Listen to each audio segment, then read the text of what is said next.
40% of the children are not the man's child. 40%. Who these women falsely accuse. We see it on Maury, we see it on paternity court, but yet we say men need to be held accountable. Why does Maury exist with you are not the father? Why does paternity court exist if DNA testing was mandatory? Do you know what would happen if DNA testing was mandatory? If they tested all women? You'd have an calamity. My sister told me.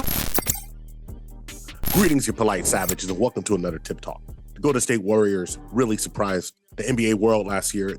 Always uber talented. Andrew Wiggins had an outstanding season, averaging 17 points, 5 rebounds, 2.3 assists, and a great field goal percentage of 47.3 overall. Really uplifted the team to the championship they won last year. This year, though, Andrew Wiggins has been gone for 17 games. The rumor is that there's trouble in paradise. Wiggins has had a girlfriend for 10 years and they have 2 children together. Okay, I know, marry before you carry, but that's what you newfangled kids do. The rumor is that his lady allegedly cheated on him with his best friend and the children are not his.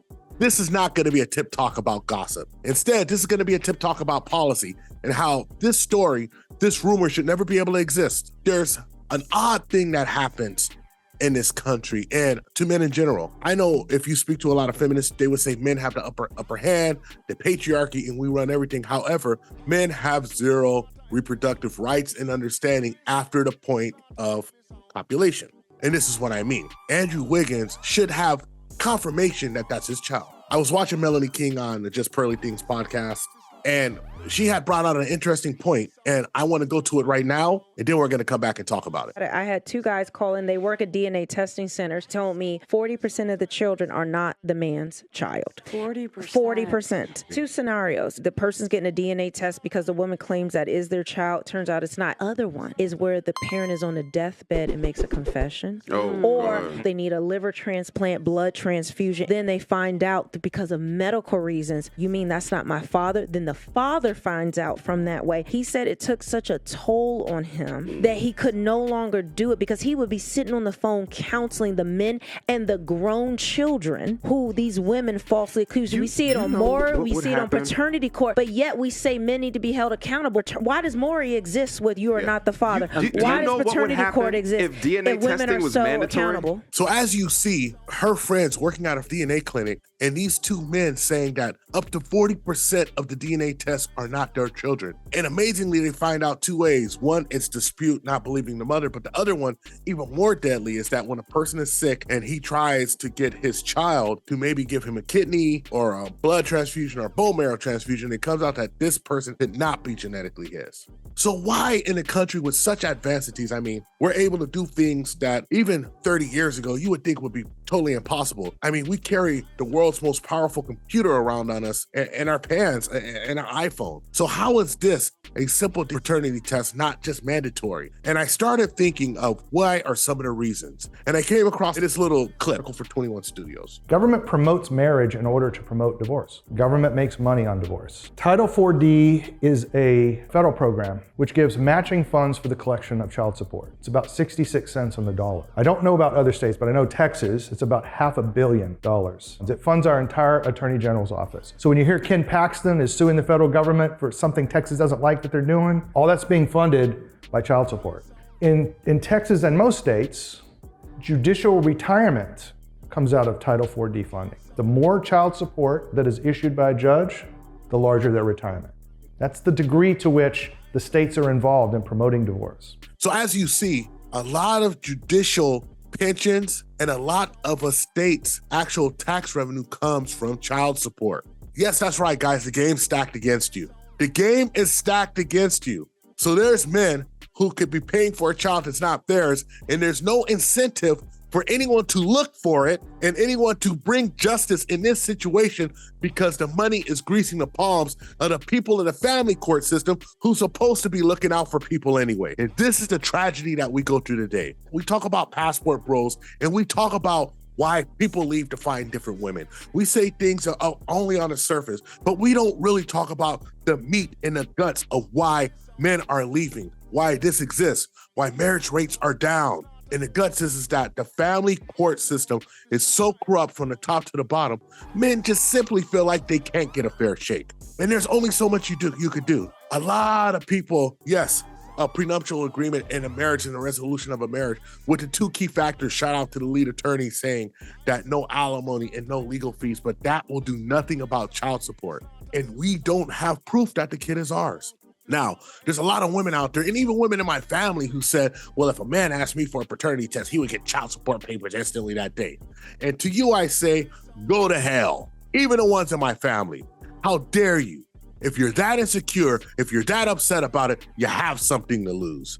This is the situation that we are today. This is why men are going to other countries. This is why people don't want to have children. This is why you can have 45-year-old, 50-year-old successful men giving up on a legacy because there is no proof that the legacy will actually be theirs. And the child support system and the family court system is not there for you. One mistake is all it takes to have you locked in for 18 years and caring for a child and having to deal with baby mama issues. I've been in the same position before, albeit I might not be as rich and famous as Andrew Wiggins, but the circumstances was the same, but different. So being an ordinary guy, I worked hard and have been working hard to dig myself out of a hole. I was close to making a monumental mistake once again. That would set me back 18 years. Grover could attest to this dumb decision that I made when I met this girl on Instagram, DM'd her, flew across the country to meet up with her, and decided to shoot it up in the club. Not 1 time, not 2, but 3 times. And let's just say that I got a wake-up call when I experienced how a woman can leverage a kid against you before they were even born. She gave me an ultimatum that basically told me that I needed to submit to her needs, or else she would not allow me to see our unborn child. So imagine that. Now I would be on a hook for this child that I possibly may not even get to see, demolishing my dreams of becoming a content creator, working in the creator economy. Not only was I going through an existential crisis, but now I was dealing with a woman that wanted things her way. And I placed myself in an impossible situation because I shot it up in the wrong woman, just because of how she looked and because of my flights of fancy of wanting a family, thinking that this was my, air quotes, soulmate. A reality check indeed. When we broke up, right after finding out she wasn't pregnant, in less than 1 month, she already had another boyfriend, branching off to another guy. So imagine that Andrew Wiggins traveling on the road, training hard every day, playing, performing in the NBA, staying dedicated and disciplined. And during that time, allegedly, possibly, I'm speculating that this woman could be doing some devious things behind his back. All speculations, like I said. Now imagine how Andrew Wiggins must feel to have possibly been put in impossible situations like mine, getting himself in a relationship with a woman that he may possibly not even want to be in a relationship with, thinking that this kid is his. And I'm speculating, we don't know for sure. The worst part about this situation of Andrew Wiggins is he is a young man before even hitting his prime, before hitting his highest earning potential, that his life may get derailed by choosing the wrong woman, being misled to think this may or may not be his kid. That rumor should never be able to exist. We should never look at a man and say, is this your child? We have technology, but there should be no guesswork. This will be a problem and there will be no peace until mandatory paternity tests are included with every birth. It should be no choice. A man shouldn't have to ask for it. A woman shouldn't have to ask for it. Everybody's there and present, take some blood and get it done. But see, the court system don't want to do that because if 30% to 40% came out that she didn't know who the father was and couldn't get somebody, then there would be no child support and the whole system would collapse. That's right, it's a big game and you're not in it. But I want you to ask yourself, if the numbers are 30%, how many children, how many men are paying for kids that aren't theirs? How many children don't really know their fathers? And ask yourself this, why is this such a point of contention? Look at the evidence that we celebrated for years with Maury Povich, paternity court. I mean, it's big business. People know that people are out there doing nefarious things with their body. Look at the looseness that we have now. I mean, you could talk to a woman. I mean, shout out to Authentic Alpha is on the street interview, and the lady just said that she's just a hoe, and she's going to be a hoe because being a hoe gets her what she wants. So how old are you? 24. Are you single? Are you married? Or you out here around? I'm a hoe. A proud? Oh. All right. So what is the benefit in being a hoe? Having mad. Right, but what's the benefit in that though? Free food, free weed, free liquor. What else? Money. How do you secure these guys? How are you able to count on them? Are they gonna like die for you? Are they gonna protect you? I don't give a fuck. I got me. I don't give a fuck about them. I got me. Retirement plan for a hoe is be a for the rest of your life. Yeah, but what I'm saying, get your money. Hold on. We don't want to hear about nothing nigga talking about. What I'm saying is, being a she's mad because nothing that she said made any goddamn sense. But we got it on camera, guys. I say all of that to say this, folks. There is a solution, but it's going to take men to put their feet down and to do it. You know, the manosphere talks about a lot of different things, and a lot of things come out of it positive and some not so positive.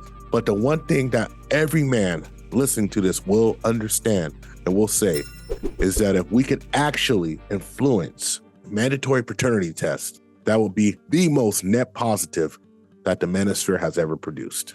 It irritates and pisses me off to know that there are women out there that are willing to entrap a man like this. So it is on us as guys to teach other men of our age or younger or even older to be on the lookout and not shoot it up in any kind of woman. We must have discipline. So if this turned out to be true, while this man was practicing, while this man was playing all around the country, working hard every day at his craft, believing that his unborn child was being well taken care of, nurtured, but then to find out 18 years later, after having a stellar playing career, that this child and raising this child, dedicating the resources financially, mentally, spiritually, emotionally, to find out that child isn't yours. Or worse yet, finding out that the child isn't yours early enough, but still be on the hook for child support. It really makes you think that nothing is ever really for certain, especially with the secret lives of women. No shade, no hate, but women have a different set of mating incentives and what they want for themselves and for their children and for the husbands they have and possibly the lovers they have on the side. This reminds me of time with my Vietnamese aunt when she was thinking out loud one day. She said to me that she had more love for her sister's children than she had for her brother's children. And the reason why? The reason is that she knows that maternity is certain because that baby came from her sister. Now for her brother's children, she doesn't know for sure because that woman could have been with somebody else. Now let that sink in. So be careful out there, men. Get your prenups, vet your women carefully, tell the other men in your family, tell your friends, your students, the younger men that you mentor. Inform these younger guys about the most catastrophic mistake that prevents a man from pursuing his passions, going after his purpose, is getting a woman pregnant, at which point the profit that you were supposed to get from going after your passions or your purpose will be going towards a fair weather, shady, cunning woman. And I think the ultimate message at the end of the day that you insist that she must take a paternity test so you fully know well that child that is in her womb growing inside is truly yours. Well, that's all I have for you, you polite savages. What do you think about this? Do you really think that this is a solution to some of our problems? Anyway, like and subscribe, leave us some comments, hit us up on the THPPtube, become a polite savage. And always, as always, ask yourself one question. Can you handle the tip? Until then, we're out. Boom. Booty in your face. This is the Happiness Podcast. I'm Grover. Oh, yeah, it's my turn. I'm Scotty. This motherfucker right here, boy. Leave your comments and like and subscribe on YouTube. Booty in your face. We found true happiness.